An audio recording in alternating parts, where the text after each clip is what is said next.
Up to this point, a closely contested game as we start the second quarter. And the guys, what's your take on Utah so far? And you get a chance early on to see their depth. They got a nice effort from their bench players early in this game. Yeah, Steve, I tell you what, their subs have really packed the punch for them so far. They've got Jeremy Evans. He's out there with Trevor Booker. And it's Cotton in at the point guard position. That's the 5 on the floor for the Jazz. And McLemore kicks to Miller. To the left side wing. Ends up going with the new group. And the Kings will go for a different look here. For Sacramento, they've gotten exactly half their shots to go down here in the second, 5 of 10. Now let's send it to Doris from the sideline. Well, guys, Quinn Snyder this season taking over as head coach of the Utah Jazz. Snyder said the fit is terrific. He loves player development. Certainly a nice compliment to this young roster. Snyder's road in the coaching ranks has been a winding one, but he said the adversity he's faced has made him a better coach and a better person. Gentlemen? His time has come, Doris. All the makings of a great coach. Thank you. Count that one, and the Kings lead as we cut down to just 1 on the basket from the kid.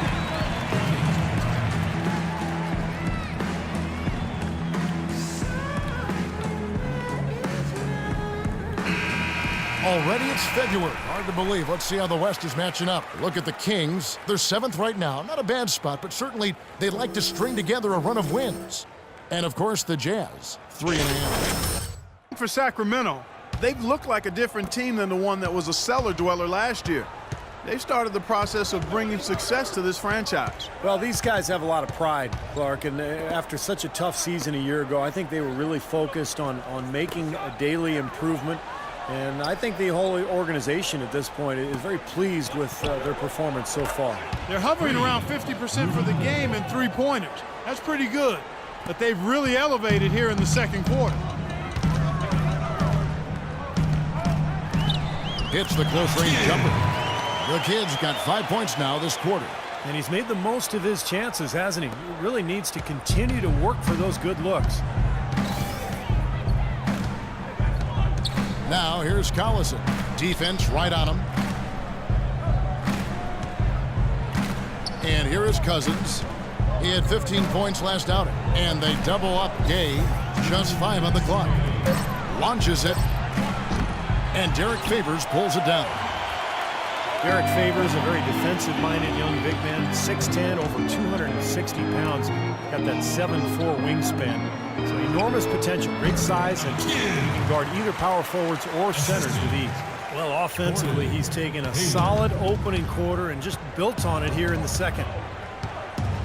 And it's Miller in the corner. Hayward against Gay. And it's Miller penetrating. Inside to Landry. And lots of contact there. Missing the shot. He'll shoot 2. They get Derek Favors. Way to play in attack mode and get inside. And, you know, if you're on defense and you're going to foul, make sure it's a good one. They did, preventing the and one.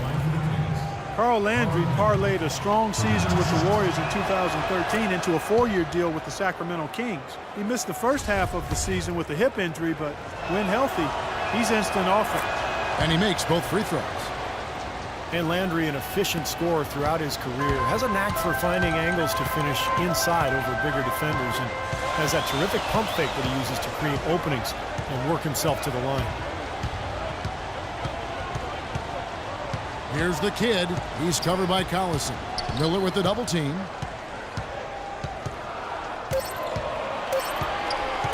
Here's the kid. And that misses. That would have put him up. And Landry, reliable at the free throw line, a good shooter overall with range out to about 20 feet. And he's working to add that three-pointer to his game as well, Kevin. Those corner threes, the shortest ones you can take, I think that would add to his arsenal tremendously. Jazz trail by 4. Not sure if they're aware of the 2-for-1 opportunity they have. Well, they need to be. Miller with the double team. Hayward dishes to Favors. Pass to Burks. Beyond the arc. Rebound by the Kings. Gay's got his 3rd rebound tonight. 5-second differential between the shot clock and the game clock. That's blocked. Clark, they've been looking out of sync offensively. You know what? A basket here would do a lot for their confidence. really hard to find fault with anything he's doing this quarter, at least at the offensive end. Collison with it. He's coming off a 16-point game against Dallas.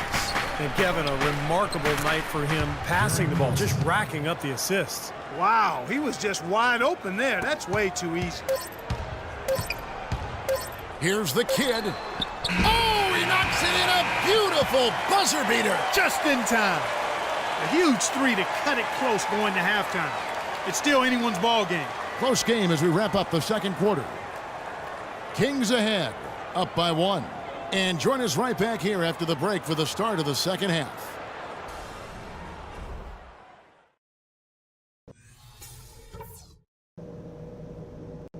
Okay, guys, let's focus and get down to business. Now, here's a few things I took away from the first half.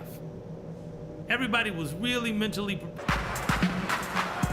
Welcome back, everyone. The second half about to get underway, and it's been a close one so far. A fantastic game from the kid in this one. How about his scoring in the first half? I mean, he's looked like a different player out there today. He really has, Steve. It's been a pleasant surprise. The team's deciding to change it up. Utah trailing here. Well, the Utah Jazz enjoy what has long been considered one of the best home court advantages in the NBA here at Energy Solutions Arena. You combine the altitude with these rowdy fans, tough place to get a road win. On the court right now for the Kings, they've got Ben McLemore. Evans is out there with Ryan Hollins. Then there's Collison, and it's Kesby in at the 3 slot. Got his money's worth on that one. Yep, that was an easy whistle for the official.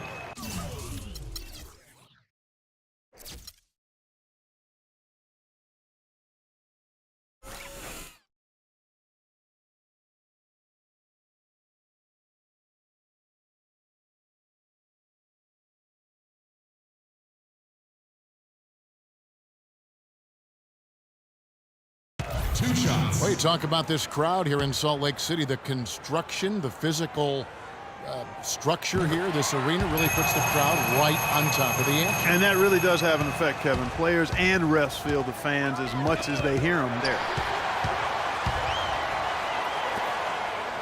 Ingles, covered by Evans. Textbook example there of how to use defense to create offense. Yeah, beautiful transition play after the steal all the way to the basket. Wasted no time going from defense to offense. It feels like they're starting to pick up the intensity as the game itself starts to get a little more tight and close.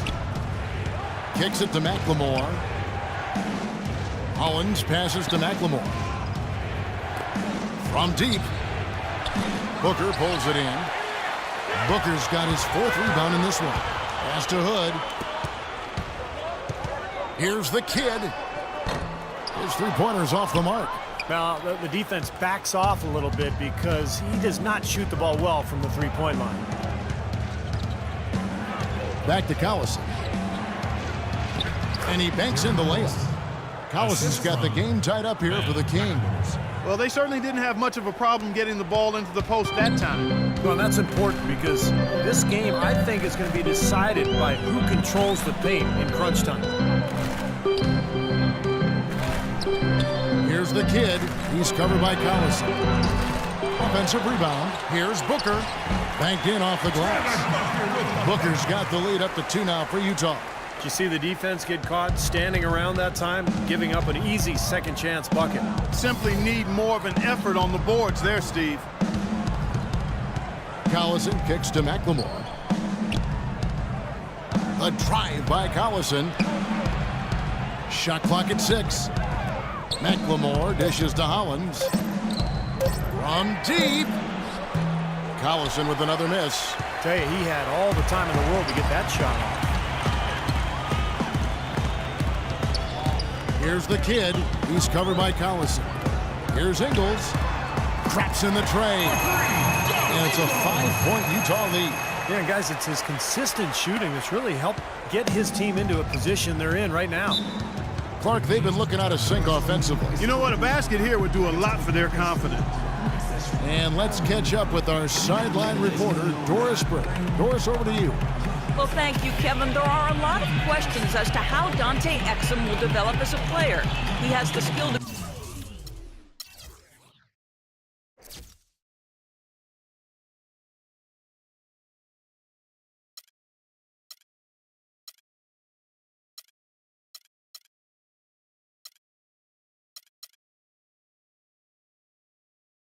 guard but grew up playing point guard.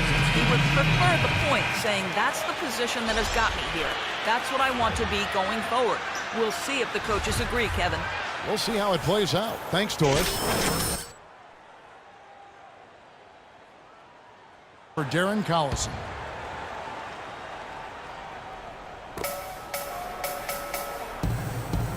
Miller outside. Here's the screen. It's Evans top of the key. Evans with the rebound. Evans has got 4 rebounds now tonight.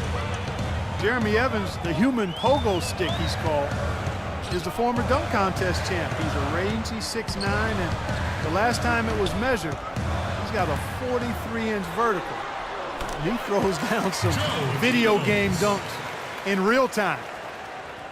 Here's Miller, looking for his first basket still in this one. Evans setting the pick for Miller. There's the feed to McLemore. Now the dish to Casper. He kicks to McLemore. 5 on the clock.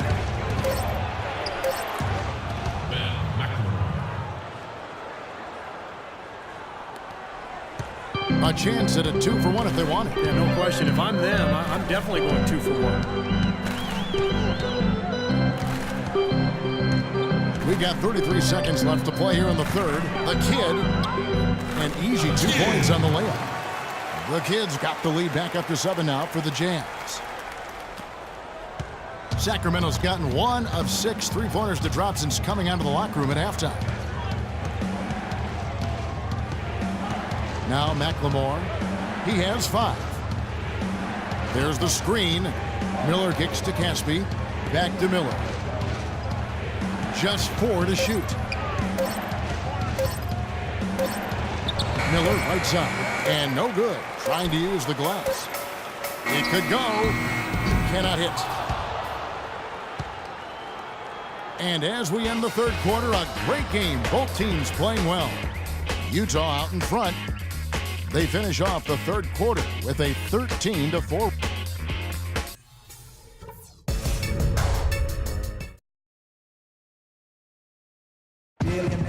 And Steve, we've got a moment here to go to our State Farm assist of the game. It's making substitutions here. We've got 33 seconds left in the fourth quarter of this one. The Kid in at point guard. Jeremy Evans is out there with Trevor Booker. And it's Ingles in at the small forward. That's the group right now for Utah. Rips down the breakaway slam. Yeah, he put himself in great position to finish that break off, guys. Yep, right to the rack.